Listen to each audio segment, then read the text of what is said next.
Okay. ये video मैं बना रहा हूँ बेसिकली उन लोगों के लिए जिनको पता है कि यूएस ईरान वॉर चल रही है and strait of Hormuz problem, Red Sea problem, but exactly they don't know कि हॉर्मूज क्या है, किधर है, रेड सी शिप्स किधर से कहाँ जा रहे हैं, किस क्या प्रॉब्लम है शिपिंग में। So in detail and I will explain each and everything. Okay, चलो पहले वर्ल्ड मैप को ऐसे ही थोड़ा सा जस्ट बेसिक में समझते हैं। इंडिया, चाइना, कोरिया, यहाँ पे Japan, Australia. Okay, this is the gulf region जिसको बोलते हैं ना गल्फ, जहाँ पे मैक्सिमम ऑयल है। Africa, UK, Europe, okay, top Russia, America, North America, South America, Canada. Okay, Indian Ocean, Atlantic Ocean, Pacific Ocean. Now अब अलग अलग टाइप के शिप्स होते हैं। टैंकर्स मोस्टली, जिसमें ऑयल टैंकर्स हैं, then chemical tanker, gas tanker, then bulk carriers, containers वो अलग हैं। सो पूरे वर्ल्ड में एक कंट्री से दूसरे कंट्री में शिप्स ट्रेवल कर रहे हैं। अब नाउ फॉर एग्जांपल ये साइड से जापान, सिंगापुर, ऑस्ट्रेलिया, अगर शिप को ये अमेरिका में वेस्ट कोस्ट पे जाना है, then they will go this route, इधर से जाके इधर से आके this is the closest. But अभी same India, Australia, Singapore, whatever, मान लो उनको यहाँ पे जाना है Africa, then they will come this way down. Okay, now अभी thing is Gulf, this is Iran, Iraq, Saudi, this is called the gulf area. और यहाँ पे एक जो पैसेज है जाने का, this is called straight of Hormuz.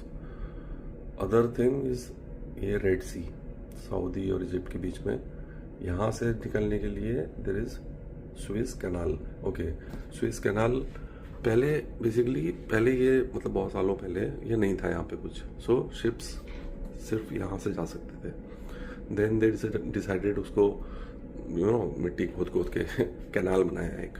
So then all ships started going from here. So now what happens, आपका time बचा, डिस्टेंस बचा, तो ऑब्वियसली फ्यूल बचा, पैसा बचा। So this is the most common route ships को इधर से इधर जाने के लिए। Okay, now maximum oil is here Gulf में, that is what you call crude oil, जिसे बोलते हैं कच्चा तेल। यहाँ से शिप्स उसको लेते हैं, अलग अलग कंट्रीज में देते हैं, फिर रिफाइनरीज में जाता है। फॉर एग्जांपल इंडिया में यहाँ पे ये रिलायंस की रिफाइनरीज हैं, तो this crude oil will go there, उसमें से प्रोडक्ट्स निकलेंगे अलग अलग, petrol, diesel, this. So obviously जब कुछ प्रॉब्लम होती है तो पेट्रोल डीजल के प्राइसेस हाइक होते हैं। एनीवे, नाउ ये सबको पता है रशिया यूक्रेन वॉर इतने सालों से चल रही है। Okay, now US and Iran war started. US don't want Iran to have nuclear power. Okay, war शुरू हुई, देन यूएस ने अपने शिप्स यहाँ पे लाके खड़े कर दिए नेवी के, एंड धीरे धीरे वॉर स्टार्ट हुई। ओके, फिर बाद में पीस टॉक हुई, डील हुई, बाद में वो डील भी कैंसिल हो गई। इनफैक्ट ये था कि ईरान ने 2 शिप्स पे अटैक कर दिया था यहाँ पे, तो उसके बाद से वो डील कैंसिल हो गई, फिर से वॉर स्टार्ट। अभी आई थिंक 11 डे या 12 डेज हो गए हैं जिसमें कंटिन्यूसली यूएस डेडली अटैक कर रहा है ईरान पे, and Iran is also retaliating. Now US अपने सारे नेवल शिप्स यहाँ पे रख के अटैक कर रहा है, बट यूएस के बेसिस सऊदी में भी हैं, यूएई में भी हैं, और सो वो यहाँ से भी अटैक कर रहे हैं। Now Iran can not attack US इतनी दूर, तो ईरान जहाँ जहाँ पे यूएस के बेसिस हैं वहाँ पे सब में अटैक कर रहा है। Okay, now thing is that कि स्ट्रेट ऑफ हॉर्मूज, अब okay, straight, I said straight of Hormuz and this is Swiss canal. तो कैनाल एंड स्ट्रेट डिफरेंस क्या हुआ? ये कैनाल है, ये बनाया है, दिस इज नॉट नेचुरल, उसको बनाया इसलिए कैनाल है वो। बट स्ट्रेट मीन्स पहले से वो ओपन स्पेस था। Now why I am saying this thing to understand is, canal इन्होंने बनाया है, तो इसलिए जब शिप्स यहाँ से जाते हैं तो एक तरह से मतलब दे पे, उनको पे करते हैं कि भाई उसका रेंट या व्हाटएवर जो भी है। शॉर्ट में I am just saying. So straight is natural, and straight is international waters. International water मतलब फॉर एग्जांपल इंडिया से अगर शिप यहाँ से निकल के जा रहा है तो इसका मतलब ये नहीं कि उसको अफ्रीका को पैसे देने हैं या उससे पूछना है। This is international water. Same goes for this straight. ये ईरान का नहीं है straight of Hormuz. So any ship can go from here, nobody can stop them. But जब ये वॉर स्टार्ट हुई तो ईरान ने को समझ में आया कि अगर मैं स्ट्रेट ऑफ हॉर्मुज बंद करूंगा तो ये सारी कंट्रीज की सप्लाई चेन डिस्टर्ब होगी और ये यूएस पे प्रेशर डालेंगे। सो मे बी कुछ होगा उससे, बट कुछ हुआ नहीं नाउ। तो इतने टाइम से ये सब वॉर चल रही है, सब ये चल रही है। यहाँ पे अब शिप्स को तो जाना ही पड़ेगा लोड करने के लिए, कहाँ से और लेके आएंगे। सो अब जो भी शिप्स यहाँ से जा रहे हैं, not every one but specially जो सऊदी से लोड कर रहे हैं, क्योंकि अब ये सऊदी का वो हो गया ना कि तुम यूएस के बेसिस तुम्हारे यहाँ पे हैं, तुम उनको सपोर्ट कर रहे हो तो दे आर अटैकिंग। सो अभी जो भी शिप्स यहाँ पे जा रहे हैं सऊदी से लोड करने तो ईरान उन पे अटैक कर रहा है स्ट्रेट ऑफ हॉर्मुज में। ओके नाउ ये लड़ाई जब से स्टार्ट हुई, तब जब बहुत ज़्यादा पीक पे थी, तब ईरान ने बोला था कि अगर ज़्यादा कुछ हुआ तो मैं ये वाला स्ट्रेट भी बंद कर दूंगा। इसको बोलते हैं बाबल मंडप स्ट्रेट। गल्फ ऑफ ईडन से रेड सी में जाते हैं, फिर स्विस कैनाल से निकल के आपको यहाँ पे इस तरफ जहाँ पे भी जाना है आप जा सकते हो। नाउ बहुत टाइम से बात चल रही थी। नाउ यमन में है हाउथीज एंड ये ईरान इनको सपोर्ट कर रहा है, ये ईरान को सपोर्ट करते हैं। सो अभी जस्ट 2 दिन पहले वो चीज़ जिसका डर था वो स्टार्ट हो गई। हाउथीज ने 2 शिप्स में ऑलरेडी अटैक कर दिया है।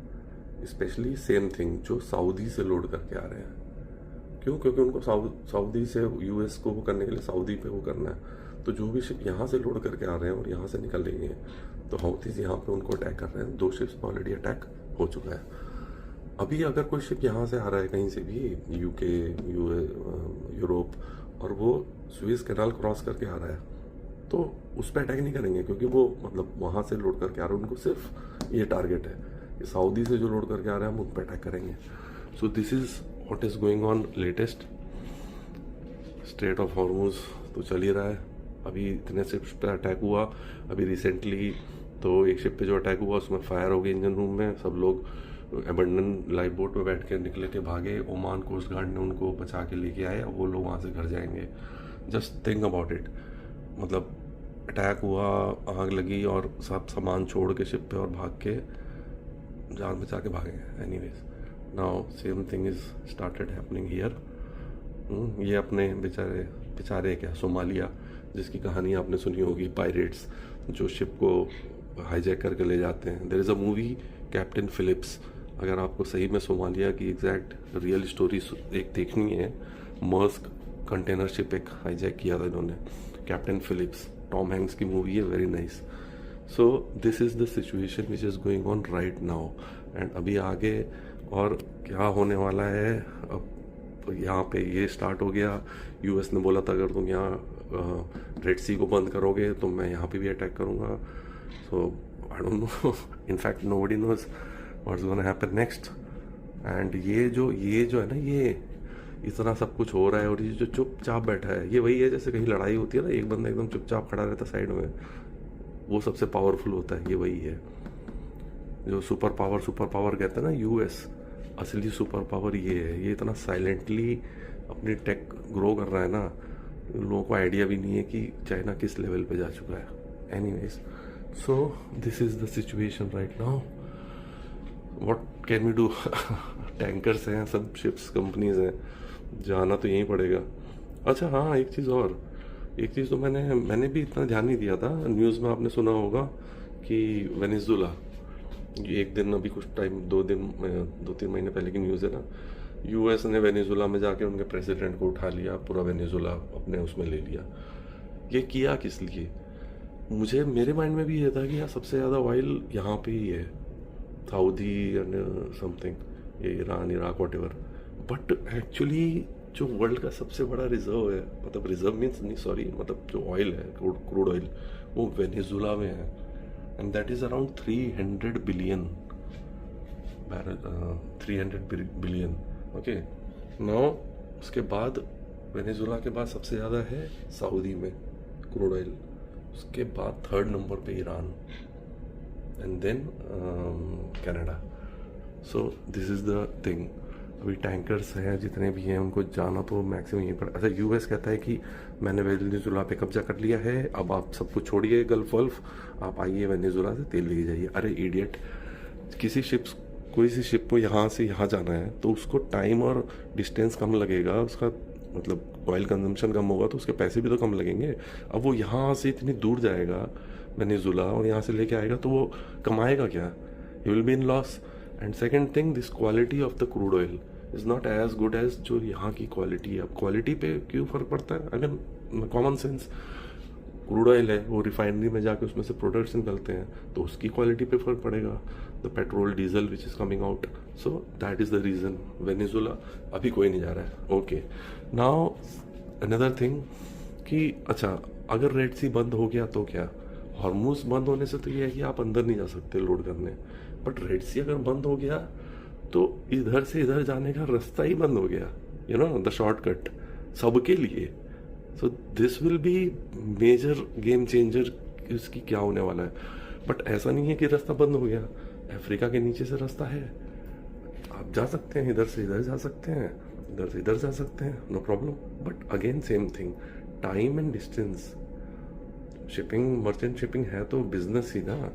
सो आप इतना लंबा अगर ट्रैवल करके जा रहे हो तो आपका कंजम्पशन ज़्यादा हो रहा है और तो फिर आप वही बात है कि फिर आप you will be in loss. So this is the situation right now about Strait of Hormuz, Gulf of Aden, Bab el-Mandeb Strait, Suez Canal, US, Iran, Russia, Ukraine. Okay, so इस सिचुएशन में हम क्या कर सकते हैं? अभी कोई बोलेगा अरे छोड़ के आ जाओ, घर पे आ जाओ, छोड़ दो ये वो। कब तक? अगर ये लड़ाई 1 साल तक चलती रहेगी तो आप 1 साल तक जॉब नहीं करेंगे।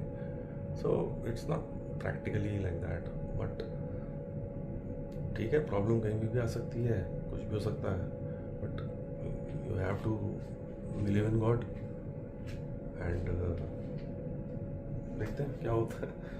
एंड मेरे साथ तो है, मेरे साथ तो सर जी हैं, इनका सी टाइम भी मतलब मेरे से कम नहीं है। मेरे ख्याल से जहाँ तक मुझे याद है इनको मेरे साथ शायद 8 या 10 शिप्स हो गए मेरे साथ सेल करते हुए।